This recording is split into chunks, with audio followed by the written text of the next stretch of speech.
Hope you've got your nerd glasses on. This will be a multi-part mini-series dedicated to talking about the story and lore of Majora's Mask. But before I jump into the juicy story details, I realize that there's a lot of external sources that talk about Majora's Mask. Whoa, nice graphic! Today, I want to talk about the various Majora's Mask canons and the official Nintendo external sources that talk about the game. It's going to be cool. Let's begin. The story of Majora's Mask is described as a personal journey of a young hero of Hyrule after the events of Ocarina of Time. In the aftermath of Link and Zelda's battle with Ganon, where he was sealed away, Link decides to become a child again and live his life. When he returns the Master Sword, Navi, his faithful companion, departs and returns to the forest. Majora's Mask begins with Link embarking on a journey through what appears to be the Lost Woods, or at least some sort of woods in the Kokiri Forest, where Navi is from. Now, this much we know, but from this point on, dozens of wild theories and ideas of this being a dream, or that Link is somehow actually dead, came to be popularized and widely accepted, and became the real-life myths and legends in the Zelda community. Trying not to speculate or theory craft, I want to take a hard look at the game's story and world. So, for this first video, we're not going to dive too deep into the story, we're going to talk about canon and sources. You'll have to wait for part 2 to get the full story. So, let's start with canon. What does that even mean? It's the collection or single instance of truth and continuity that is recognized as being genuine. A popular example is the canon of Star Wars, which is often divided between canon and legends. In our example, the main game for the Nintendo 64 will be our canon. Now, I can hear you saying, wasn't part to Majora's Mask retcon or remade?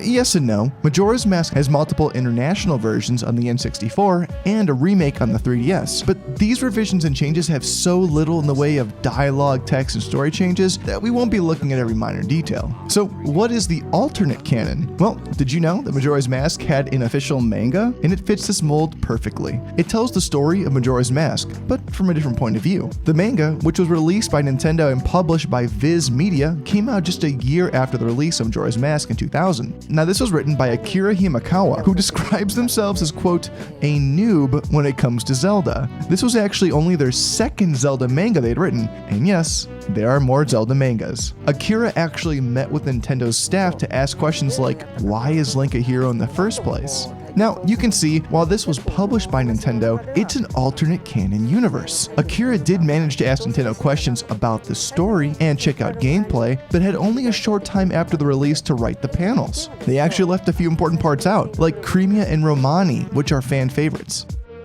Before we move on, Akira Himekawa is actually two people who go by one name together when creating manga. These two women are A. Honda and S. Nagano. That's pretty cool. And two, they actually include a very original story about Majora before he was trapped in the mask by a mysterious hero. But you'll have to wait for the next video to see the story details. Again, as cool as these things are, nothing in this book supersedes the actual game in terms of the original canon. So we'll reference this for fun, but it doesn't mean it's what actually happened. Where canon leaves us asking questions, we can then turn to external sources of info. Majora's Mask, the game, is our primary source of info, and nothing can top this. And this is the official released game. It's unchanging, it's final, which makes this our top primary source.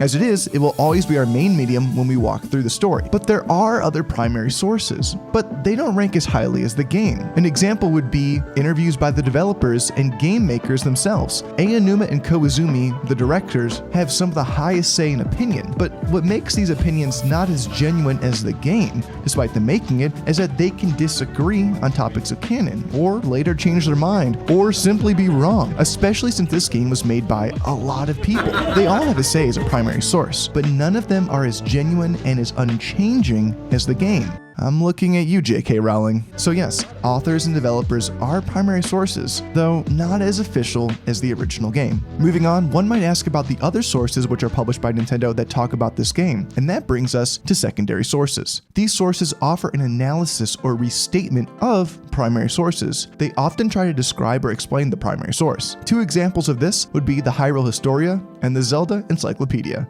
The encyclopedia, licensed by Nintendo and published by Dark Horse, states in its opening, what follows is an encyclopedic guide to the events in the Legend of Zelda series to date. This is a great resource, and slightly blurs the line between primary and secondary source, as it has special thanks given to Aonuma, a director of Majora's Mask. But what it says next is telling on why we can't rely on this too much. Where necessary, the writers of this book have added their own interpretations and expanded on the game's stories.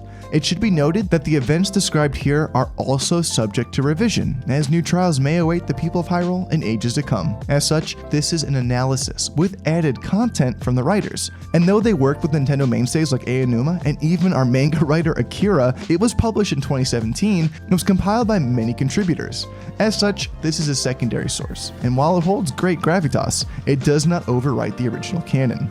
This encyclopedia contains tons of knowledge on nearly every Zelda game released, and even features the hotly debated Zelda timeline. In this book are various sections about Majora's Mask, its development, and some behind-the-scenes info. I'm excited to cover this as well. Next up, Hyrule Historia is a similar story. Released in 2011, licensed by Nintendo, and once again published by Dark Horse, it offers an analysis of the games with direct help from the Nintendo big dog himself, Shigeru Miyamoto, among our old friends Akira Himekawa. In this book, Aonuma has an incredible quote that explains not only this story, but all Zelda stories. He says, "One thing to bear in mind, the devs of the Legend of Zelda series ask themselves before starting on a game, what kind of game should we focus on, rather than what kind of story should we write?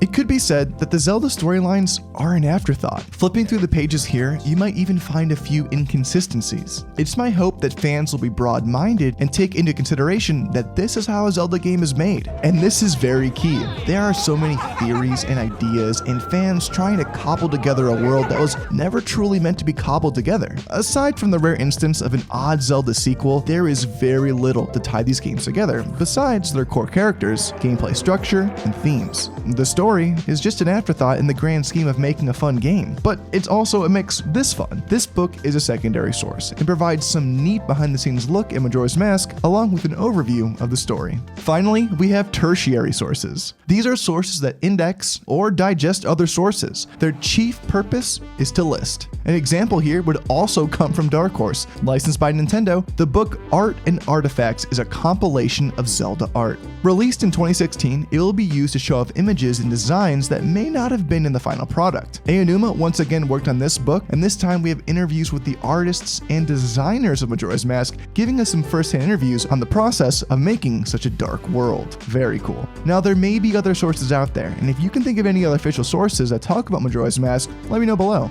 Otherwise, these will be the tools that we use to identify and analyze the continuity and story of Majora's Mask. Theories? You can sit this one out. I'm looking at you, Link is dead theory. I'll see you all next time.